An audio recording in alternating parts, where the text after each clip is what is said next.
Hello, everyone, and welcome back to the next episode of the Perfectly Imperfect Spiritual Podcast. I'm your host, Marta the Medium, and today's guest has spent more than 3 decades exploring the relationship between stress, the body, consciousness, and human potential. His work has taken him from the corporate world into professional football clubs, the Dutch police, executive leadership, and private practice, always asking a profound question: what is the body trying to tell us? Please welcome Daniel Zavrel.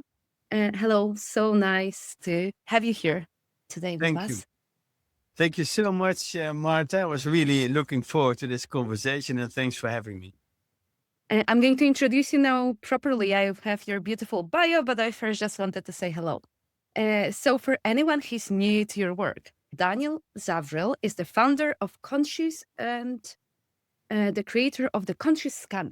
For more than 3 decades, he has guided people through deep transformation by exploring the connection between the body, mind, emotions, stress patterns, and consciousness. His work has been applied with private clients, professional football clubs, corporate teams, and organizations such as the Dutch police.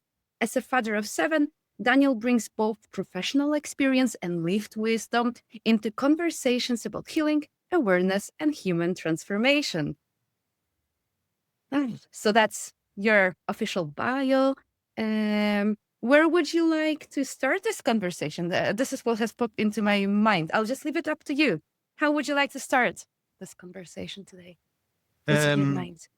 well, actually, I think maybe how about this quantum-based technology Okay. could help us with healing and with Okay. being a better version or even the best version of ourselves. That could be nice. So would you like to start talking about this technology or how you support your clients first?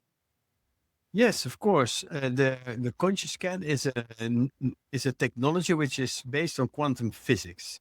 So what we Mhm. do is we can measure with an headphone with so-called Mhm. biophotons, or we can also use a piece of hair or nail or even a photo, and then we put it in this cell analysis box, Mhm. and it's a medically certified box, and then you put in the hair, the nail, or a photo. And then with screen sharing, we make a body mind scan of the whole body, like the brain, Mhm. the stomach, the liver, onto the cell and even DNA level. So we can see very precisely where somebody or a top sports people or somebody from a company or a private person, where a person is in balance or out of balance, what might be sources of stress. We calculate nutrition, personalized radiation, viruses. So it's a very holistic approach, yeah, based on data actually. Yeah, so we bridge Mhm. the gap between science and spirituality, between business and spirituality actually, because of this quantum physics approach. I love it. And could you tell us more about? Well, you've worked with CEOs, elite athletes, and police officers, and people carrying enormous responsibility. I am genuinely curious. What have all these people taught you about the human condition when you look beneath the titles and achievements? I'm just curious, do high performance struggle with different problems or exactly the same fears as everyone else? If you could expand on that. Yeah, I think a common thread is generally fear of not being good enough. Mm, And see that in the scan, for example, especially a lot of times in the pancreas, where also, for example, when you are afraid, it's something in your brain thinks that, for example, a tiger is hunting you. And then, of mhm. course, produce adrenaline because you have to run in front of the tiger. And then you also need glucose because you need fuel. And then Mhm. also pancreas needs to produce insulin to get this glucose into the cells. Otherwise you cannot run. And that's what we call a stress triangle. And when you have a lot of, let's say, rational or irrational fears, like, oh, maybe I will be fired by my boss, or maybe I cannot pay the rent next month. Sometimes it can be true, of course, but all these fears really deplete, for example, the pancreas and also the adrenal glands.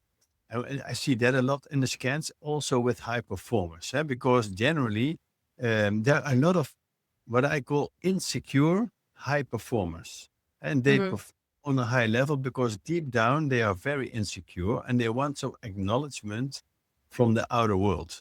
And they have not yet come to a place of inner acknowledgement and like inner acceptance on those levels. And there's nothing wrong with that, only that it can give a lot of stress and it can cause a lot of energy. And in the end, also maybe disbalance in the body or even dis-ease in the body. Mm. And how do you help those clients of yours to bring their body, mind, and spirit into balance? How do you help them to transmute the fear into something that's going to serve them more? Yeah, good question. So at first it helps them because we make things visual. And like, for Mm-hmm. example, I've coached also PSV here in the Netherlands, which is one of the 3 top soccer teams. And like now the World Championship soccer is going on in the US, Mexico, and Canada. So one of the top 3 teams is PSV, and I guided them with this technology. We were 3 times won the Dutch Cup, and also with another Dutch team, AZ. And one of the trainers, he also was being guided by another mental coach, which in itself is a very good mental coach, but he was constantly resisting in the conversation with that particular mental coach. And that because that was his personality. With Mm-hmm. me, he actually did so far less because I would use the scan and Mm-hmm. we saw all patterns on the screen, and which was quite confronting for him, but also he Mm-hmm. couldn't deny it in a way because he did recognize it. And for example, if you would see then his pancreas or his adrenal glands or his liver or his autonomic nervous system disbalanced, and it also gives the psycho-emotional patterns with it, and we can calculate psycho-emotional disbalances even prenatal, from the womb, where epigenetic imprints from the mother are being imprinted onto the DNA. We call it epigenetics. And so it already helps by recognizing it, for especially for people who are more left brain dominated. And so when you Mm-hmm. know you are in fear of, for example, for the future, uncertainty, doubt, that, and you see it on the screen, this is already the first step to really become conscious that this fear takes a lot of energy of you. And it's a very low frequency. And when you see the scale of Hawkins, for example, you have this frequency scale of Mm-hmm. emotions, and then guilt, shame are the lowest frequencies, then fear. And then, for example, anger is a little bit in the threshold, in the middle, because anger also holds a lot of energy. Mm-hmm. You can either be angry than, let's say, fearful or guilty or shameful. So when they realize that, then we train them to recognize a fearful thought coming up. Okay. So that's thought training, and which is really is one of my favorite things to do myself. But we have a self-talk of about 500 to 600 words per minute to Mm-hmm. ourselves. And about 70%, if your mind is not trained, of these words are negative. It's negative self-talk. You can do that, and it didn't Mm-hmm. happen last time. It will go terribly wrong, and you asshole, and you cannot do that. Blah, blah, blah, blah. And learning to see the chatter in your mind and become conscious of it, and then very Mm-hmm. and transforming it into helping thoughts. From weak talk, we call it, we go from weak talk, inner talk, to strong talk. This is a Mm-hmm. process. And for example, every time you see yourself and you feel this fear, you say fearless, for example, fearless.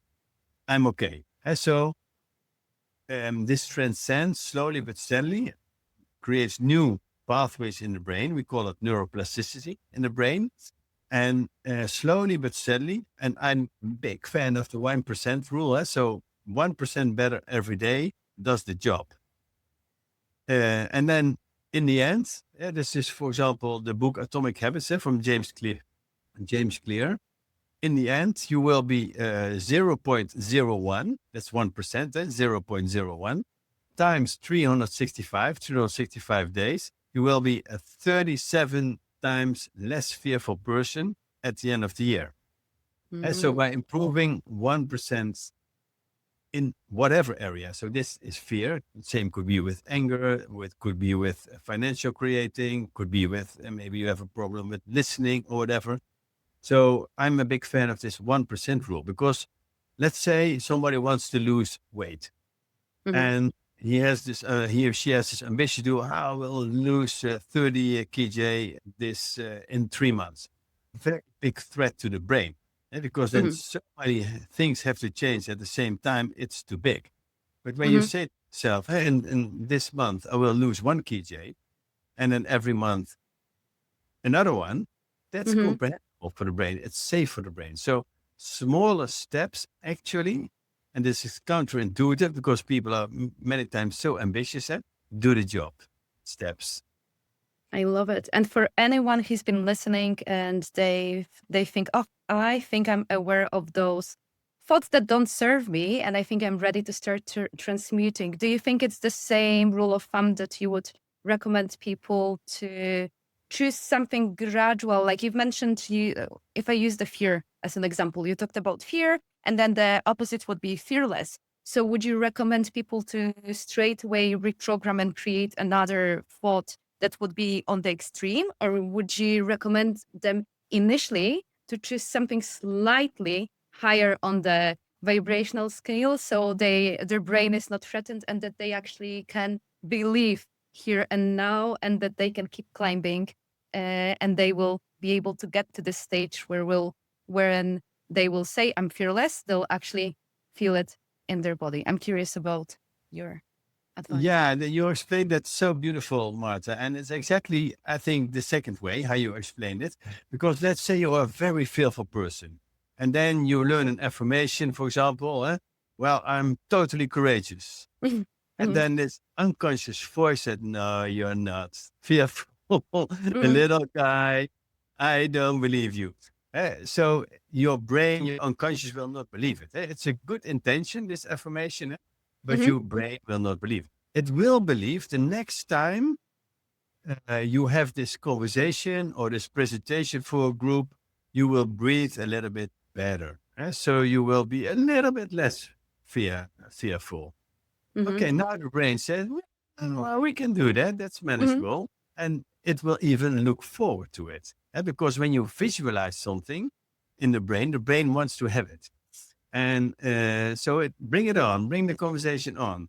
And so every time you do a step, and then we're talking about transformation during gradual time. And then we can measure that in the ConsciouzScan. And we can, for example, after 2 or 3 weeks, we can measure the pancreas again.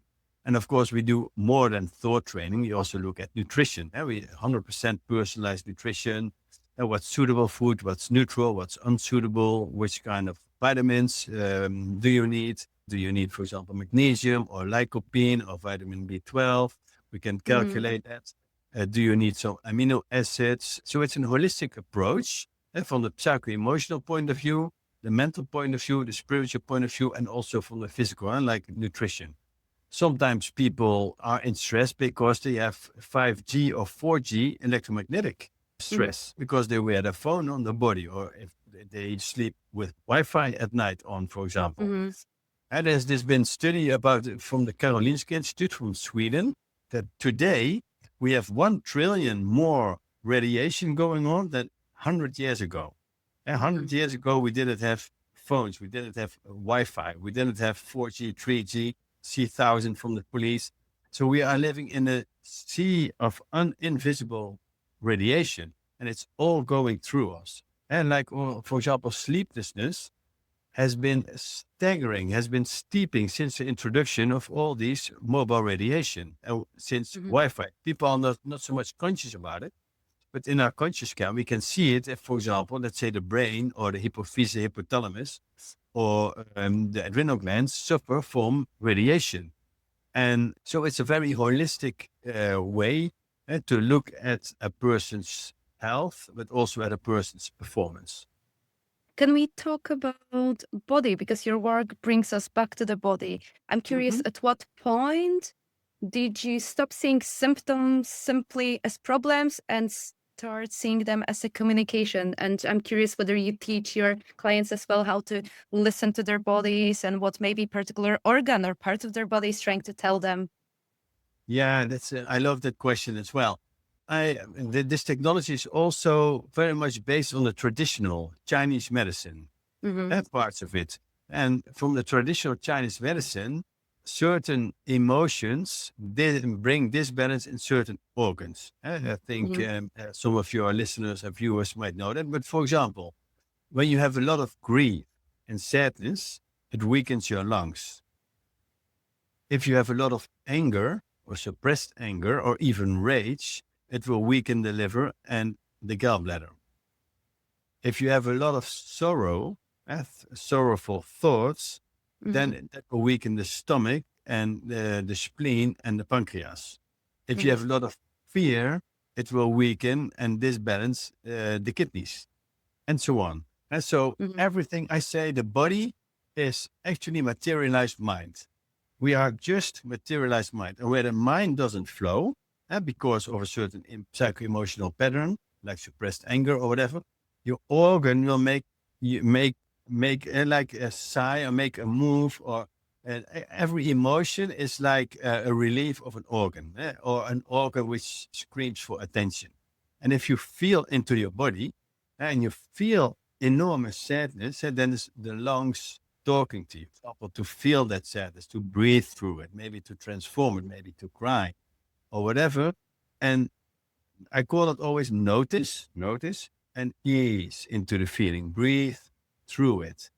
And with ConsciouzScan, we have the advantage that we can see exactly where in the body this energy loss or disbalance is, and also the psycho-emotional patterns. But it's I call this the emotional landscape. And I always say, if you want to feel well, you really have to feel yourself well. And that's a kind of a difficulty, because in all schools and all universities, we actually only learn to think, and our left brain. We never learn to feel. Whenever has your teacher in school asked you, well, Marta, how do you feel today? Can you express your feeling? And maybe let's all sit there. No, we're going to math, or we're going to languages or whatever. And so it's a skill which is not that hard, but we haven't learned it. And so to feel well, you have to learn to feel yourself well. And so how am I feeling in the moment? Pleasant, neutral, unpleasant. And if you're feeling pleasant right now, what's the main emotion? For example, curiosity or enthusiasm. When you feel unpleasant right now, what could it be? Well, maybe impatience or a little bit of fear. And then just mention the word fear or anger or contentment or enthusiasm or love. And then suddenly, and when you do this like 3, 4, 5 times a day, you become more conscious of what you are feeling. And I can imagine that it might be weird, this is the word that keeps coming to my mind, or maybe many people are scared of allowing themselves to feel and surrender into the discomfort when we are talking about more, I'll use the word complicated emotions and stronger sensations in the body. Because perhaps, I don't want to say intuitively, because that's not intuitively. Perhaps many people, they've been taught like not to feel or to take a painkiller. That's not going to allow us to get to the root cause and will not allow for the emotion to pass through the body. I'm just curious about that, because for me, there is this act of surrendering. I've worked with my body as well, and I managed to heal. Well, my body was so wise that it managed to heal certain physical symptoms that I had, purely when I allowed to surrender into discomfort. And in my case, I just dance and I move my body intuitively. And this is where I've realized that the body stopped like bracing and certain things stopped. I'm just curious about that, like the importance of surrendering and leaning into the discomfort, because perhaps people are scared that it might get so much more worse. But then we know that it's going to get better. Yeah. Emotion, and actually the word emotion comes from energy in motion. And so a certain emotion, when you just allow it, builds and builds and builds until it reaches a peak. So everything reaches a peak. Everything goes in waves. Nothing is for internal. And so then it reaches a peak, and then slowly it goes down again. And so if you allow it or surrender to it, as you so beautifully are explaining, I call it digesting a feeling, and that you really go into it. you will, of course, not always have time to digest the feeling. Sometimes you have to park it, like you park your car, and you Mhm. temporarily have to park it. And for example, yeah, there was a time I had to give a training in a company, and then just had some words with my wife. We don't have words so many times, but it really took on me. Mhm. And then, but I had to give this training live in the Netherlands for 20 people. So I Mhm. really was forced to park that feeling at that moment, because otherwise it would disturb the Mhm. top that moment. Mhm. Uh, Sometimes you can be vulnerable and just say it, but it was not the time or the right context to do that. You can Mhm. sense that.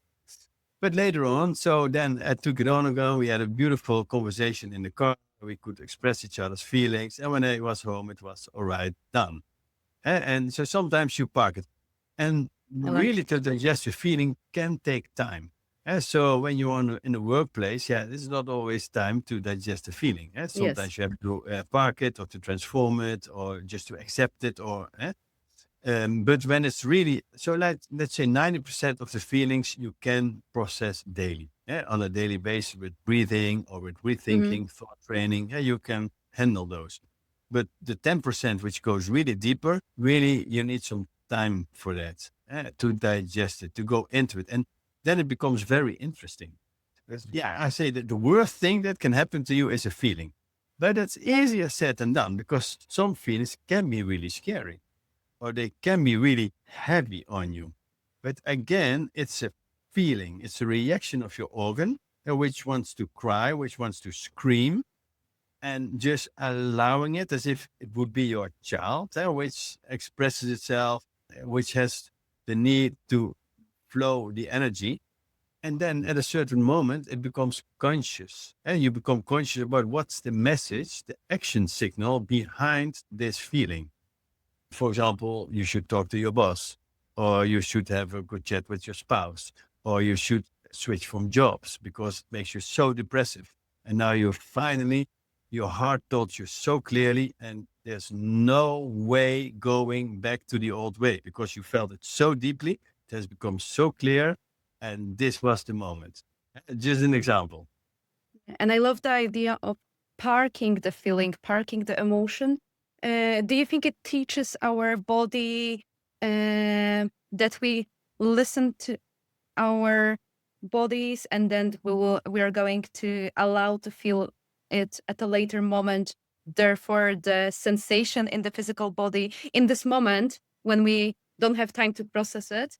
I'm curious whether once we teach our body to trust whether that's particular sensation, if it's a headache, for instance, Hmm. whether it's going to maybe even disappear by us being in mode of frequently allowing ourselves with the power of the mind to keep parking it and then addressing it later on. So showing up for ourselves, showing up for what we've told that we'll do. I'm just curious because I think that's empowering. Yeah.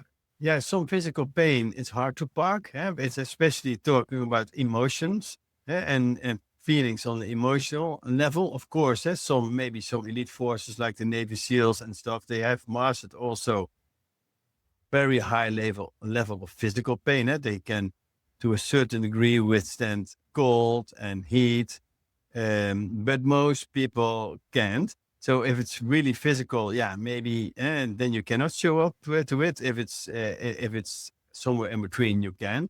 And yes, if you have a certain mastery over your mind that you can park the headache as well, that would be Hmm. lovely. Some people can, of course, but some people can.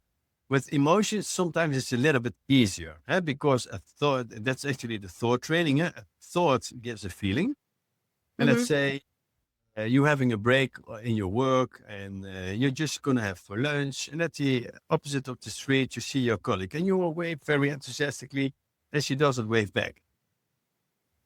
And okay, then you can think, well, she doesn't like me. And that thought gives a feeling of, let's say, rejection. And then the break is over and you see each other at a coffee machine and you think, I'm going to ignore her now as well. And the consequence is will be a separation, untold, unspoken between you. And there is this issue.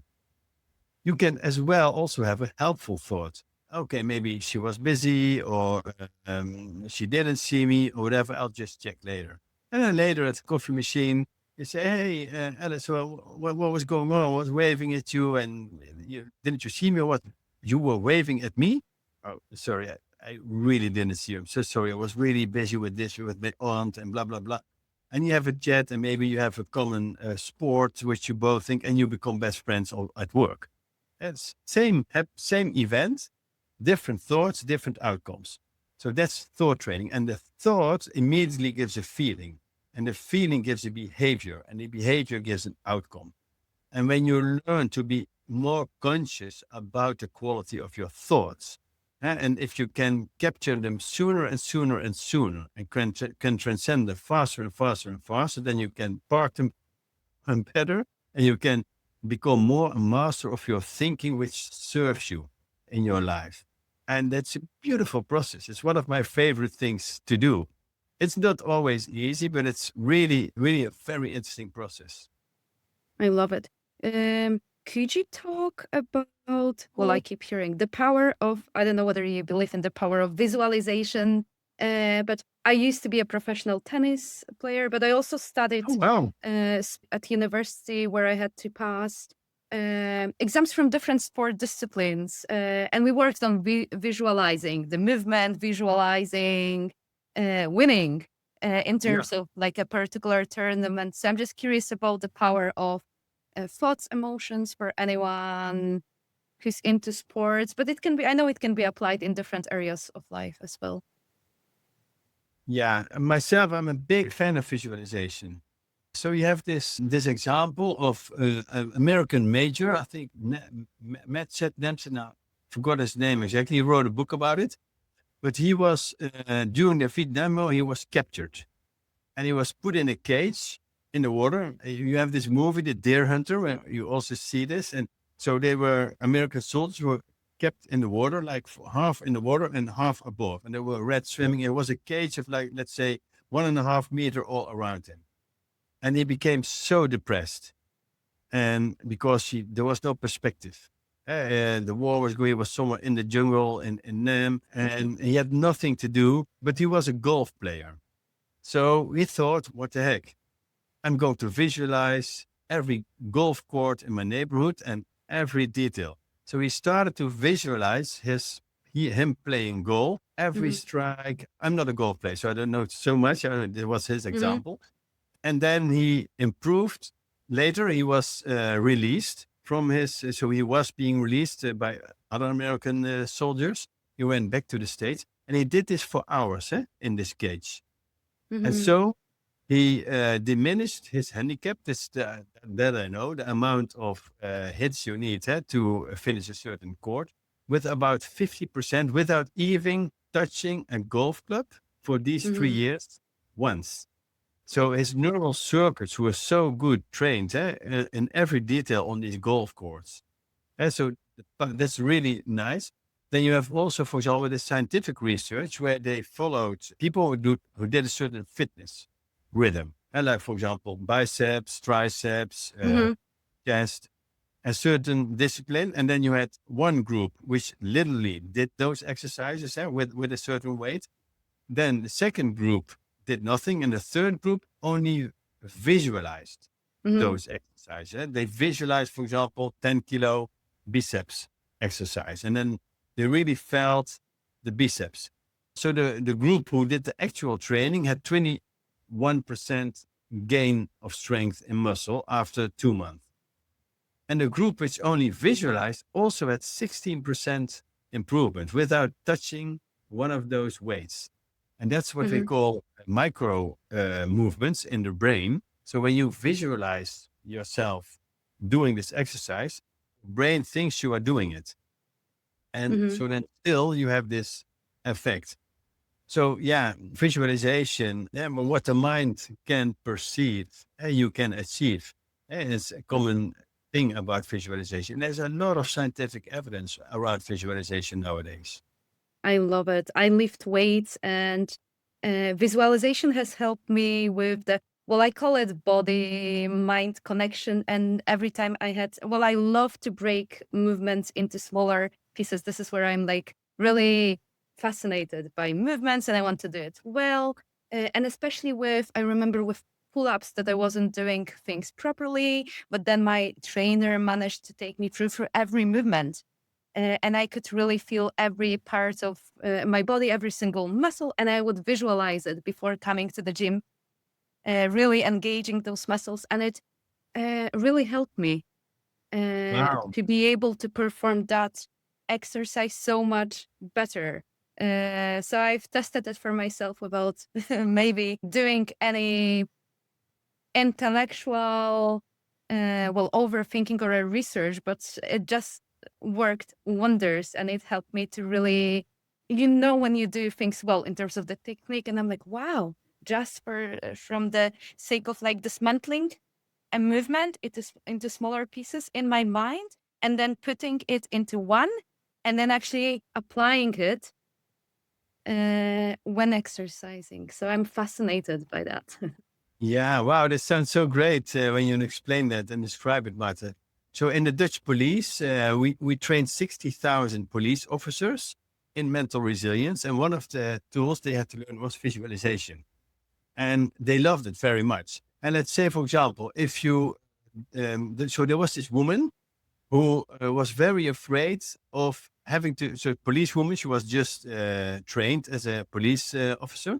And she was very afraid that she one time had to reanimate somebody, resuscitation, that somebody almost dies and then you have to get them back with breathing and very Mhm, hard. We call it reanimation. She was so afraid of that. And you can already guess it, it happened. So she mhm, got a call there and there, you have to go there. So they with the police car went there. There was this woman on the floor, almost blue and stuff. And so she had to resuscitate this woman, reanimation. And she had the luck that she succeeded. And because sometimes the person is too far away, you cannot get them back with reanimation. But this time she mhm, was successful. And then she was interviewed by the police. And then she said, yeah, actually, it was quite easy. It was as if I've already done it 1,000 of times. And the point is, she had, because she was so afraid of it, she visualized every step of the reanimation in mhm, such detail mhm, and again and again. So when it really happened, it was just like she already did it 1,000 times. It was automatic for her. So when she would not have visualized it, she would not do it that well. Because visualization helps trains your brain to train neural circuits and to perform the job. Also with the police, we had two groups. For example, they had a new weapon with the police, a new revolver. And then they had the old one and a new one. And then when the new weapon was introduced in the Dutch police, so in the mental training, again, we made two groups. And then they had to get the revolver, the pistol has certain parts, let's say 10 parts. And you can take them out of each other and you can build them. So then the game was to get the pistol out of all parts and to reconstruct it again as fast as possible. One group, we give 1 minute before doing it to visualize the steps and mhm, like getting it out of together, seeing all the parts, putting them back together and put the gun back on the table. The other group did not visualize. mhm, Every time in every group, the group that took 1 minute to visualize was about 30% faster than the group that didn't. Every time. mm. In these Wow. 5 years, we trained these 60,000 officers. So visualization really, really can help on so many levels. Mhm. Do you think we can talk now about intuition, instinct, and stress responses? I know, like, I would like you to talk about, uh, based on your experience, whether a lived experience or supporting others, whether, for instance, stress, hypervigilance can masquerade as intuition, and whether I'm just curious whether because I truly believe our bodies recognize the truth before the mind, but I'm just curious whether you treat it as an instinct or intuition. So, what's your view on? intuition, instinct, and body wisdom, and stress responses that can pretend to Yeah. be. Yeah. So to perform well a certain task, let's say, if, for example, this police officer there has been some kind of shoplifting and they have to go there. When they are in a too low state of tension, they are not alert. When they are in too much tension, then they're insecure. So every person for a high performing task needs in between 40 to 70% of adrenaline. And Mhm, because this adrenaline makes you sharp, cognitively mhm, sharp, and makes you very alert. And so you need an amount of tension, and let's say positive stress. mhm, If you have too low of this stress, for example, with PSV, the top, the football club I just was mentioning in the Netherlands, which I guided also with this ConsciouzScan method, there was this guy. He from naturally was very relaxed. Even if he had to play like a very important final, he was very relaxed. He was too relaxed. So he needed really a kick mhm. under the ass or some heavy Yeah. beat Mhm, to get into this at least 40% of tension. But then you had another player who was so nervous for each game, and where there was audience, that he had to puke, and it really had to throw up of mhm, nerves. And so he had to learn to diminish his tension to at least not more than 70%. So if you're a little bit afraid for, let's say, a presentation or for a meeting with a client, that's healthy. So you need a little bit of this adrenaline. You will be a better professional in that way because you have a little bit more tension. And so in learning to manage that, that's very important. So then when you are too high in tension, you can use hard focus breathing, as you were mhm, explaining from the instinct response. So this will balance your autonomic nervous system, your sympathetic and parasympathetic branches, your accelerator and your brake. And with negative emotions, it's very incoherent. When you use heart focused breathing, it's like breathing 5 seconds as if you breathe in through the heart, 5 seconds as if you breathe out through the heart. This will balance scientifically very fast the autonomic nervous system and bring you back into the optimal zone. And mhm, when you are too low in tension, you can just tap yourself, scream, hit mhm, yourself. Generally, with the police, we really hit the muscles then very mhm. strong. Yes, and then they step into the car, and then you at least immediately at 50%. So Mhm. sometimes you have to raise your adrenaline, sometimes you have to diminish your adrenaline to get into this optimal performance zone. So it's about recognizing for ourselves later on in which state we are, so that we can use the right method. What about this intuition? What's your view on intuition? Because that's part of what I bring in my work. What do you think our bodies tell? Well, what's your view on what's intuition and What imitation or? well, for me, there is a difference between instinct and intuition. For me, instinct is something that we inherit, and maybe we were taught by Ah, our ancestors and family. Intuition, for me, as you know, am a psychic medium, and I also connect not only with our soul and the essence, but also with the spirit yeah, team, intuition. Yeah. invisible. So I'm just curious about that aspect. Yeah, well, what's your view? Yeah. So you have actually three types of intuition. And that's also from the HeartMath Institute.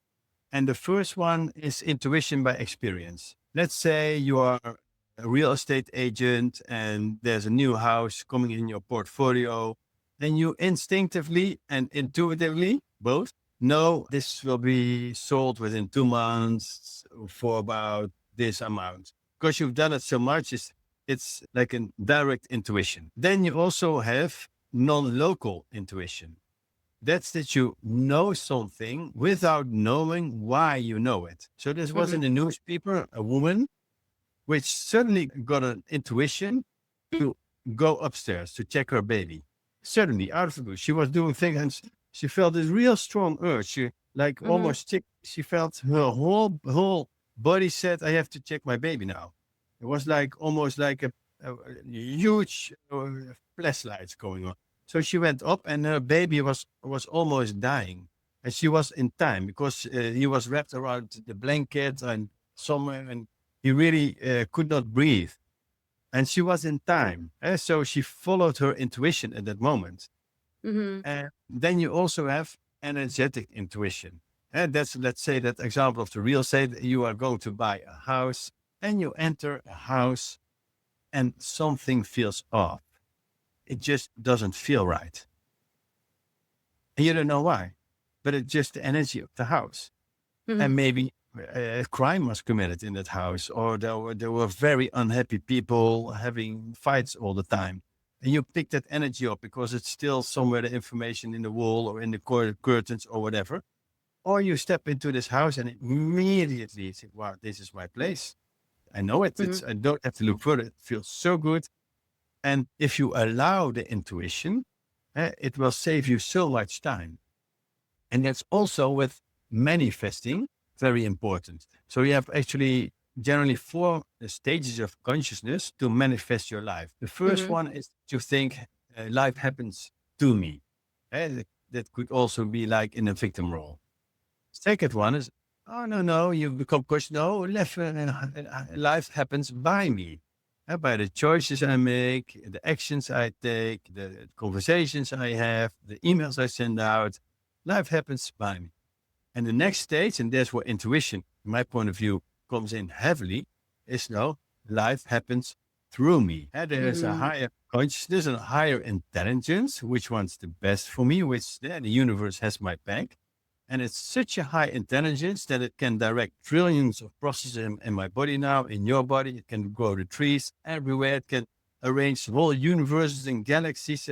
This must be such a huge intelligent power. And it flows through me. And it wants the best version of me. And it whispers, like it did with this woman with the child who had to go. Mm-hmm. That's intuition. Intuition is, in my point of view, very gentle. It never Mm-hmm. is violent. It never forces.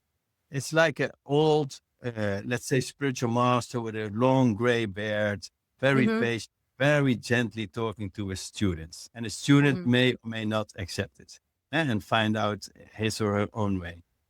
So, yeah, those three forms together is intuition. So there was this example of one of the directors of the Harvard Institute I was just talking about. So he was going out and having a drink with his friends. And it was 12 o'clock at night and that bar closed. And his friend said, hey, come on, let's go to that bar. It's open up to 4 o'clock at night. And he really felt, he doesn't know why, his whole being said, no, don't step into that car. Mm-hmm. And of course, he had to defend himself. And the guy said, you wimp, and or whatever. He had to defend it. But he said, no, he was saying, no, and don't step into the car. And yet, very friendly.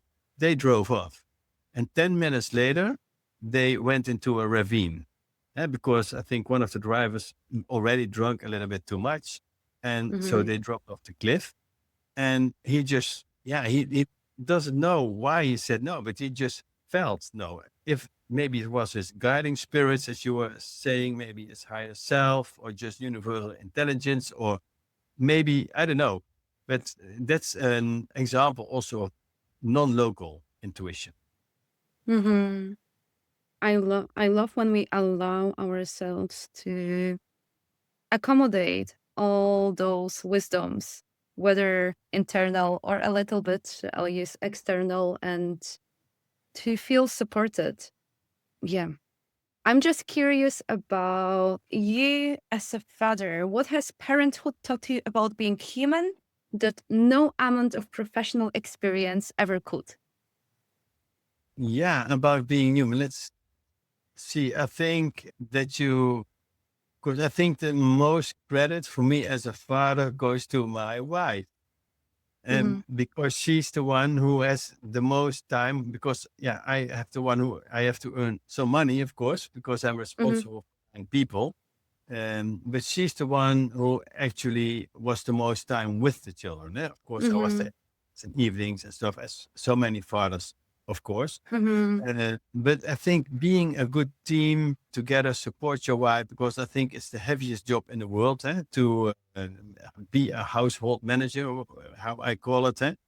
It's much heavier than I think most other jobs. So that's something about being human is having compassion with your spouse.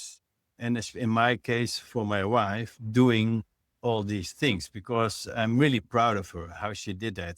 And of course, I'm also proud of myself because I also took the Mm-hmm. responsibility and still am more on the financial side, and Mm-hmm. which has not always been easy because there have also been difficult times. As an entrepreneur, you know, there are good times, there are bad times. Oh, yeah. And that can be very stressful when you have to provide for 9 people. Uh, Mm-hmm. uh, so this is also growing as a human, as a father, whatever it takes. Keep taking responsibility, keep doing your best on that field as well. And you grow as a father so rapidly because all these children are mirrors for yourself and your wife. Mm-hmm. So it's kind of a pressure cooker of growth, such a big family, and Mm-hmm. also grow in love because I think my heart was quite closed before I got children. And then my children opened my heart, and to feel, and I think it's the best gift in the end because sometimes I was always also resisting it, but it's the most beautiful gift in the end because it's really opened my heart as a human. Thank you. What's the final message that you would like to leave with the viewers and listeners? Yeah, I think that one big thing is that consciousness, real consciousness, is like the new capital. Because when you become more conscious of things, of your thoughts, of your feelings, your behaviors, again, you can make better choices and raise your happiness sustainably, much higher. And of course, money, yeah, it has its worth. There's nothing wrong with money. But I think that consciousness is even of a higher worth. And so I would always say, yeah, try to grow in your consciousness. Maybe that 1% a day, which we were talking before. I think then you're doing a great job already. Thank you. And finally, how can people work with you and where can they find you? All right. Yeah. So my company is called Consciouz with a Z. It's a playful element.